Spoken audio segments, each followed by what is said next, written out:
ان النهارده شوط كبير لنادي الزمالك.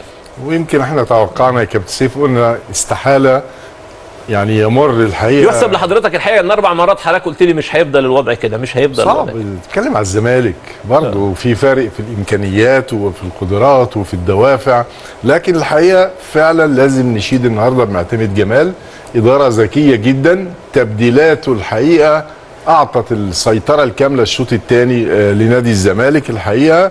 و يعني ما نقدرش برضو نضغط على حرس الحدود. حرس الحدود ادى في حدود الامكانيات المتاحه، زي ما قلنا الشوط الاولاني نادي الزمالك هو اللي ادى الافضليه لحرس الحدود بعدم الضغط على لاعيبته وارتكاب الاخطاء، لكن الزمالك الطبيعي جدا انه يعود وعاد بشكل قوي جدا الشوط الثاني. كابتن حازم، يعني الشوط الثاني بص قلت لك ايه، نص الملعب لازم يتغير، حد محمد اسماعيل او شحاته، تغير محمد اسماعيل ونزل محمد السيد سيف.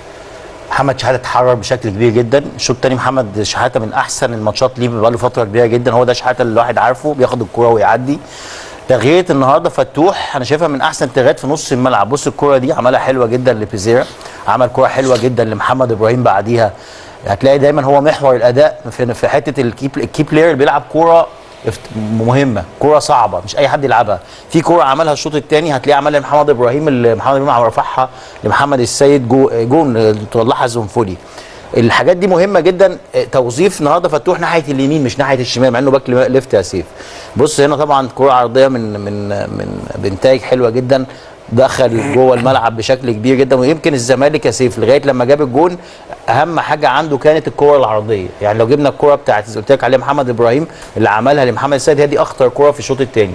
هتلاقي الزمالك بيحاول انه يلعب على الاطراف ويلعب الكروسات لان حارس الحدود قافل نص الملعب. بص هنا فتوح، بص السرور حلو ازاي، بص السرور حلو ازاي. طبعا الكروس حلو جدا محمد ابراهيم، وهنا محمد السيد كان لازم يحطها في الزاويه الثانيه. هتلاقي ان فتوح من ساعه ما نزل يا سيف دايما الكور اللي في نص الملعب فيها حاجه غريبه، حاجه حلوه هو فتوح اللي بيعملها. فتغيير كويس جدا، مفاجئ جدا. تغيير دخوله جوه ال 18 بالشكل ده هايل.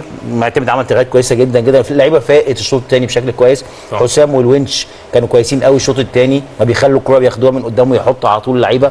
لكن من وجهه نظري شحاته وفتوح لما نزل الاثنين دول بالذات، شحاته كمان بقى كويس قوي قوي قوي وبياخد الكوره ويشق لغايه قدام. ده اللي محتاجه كان نادي الزمالك الشوط الاول، ما كانش بيعملها خالص وكان ميس باس كتير جدا.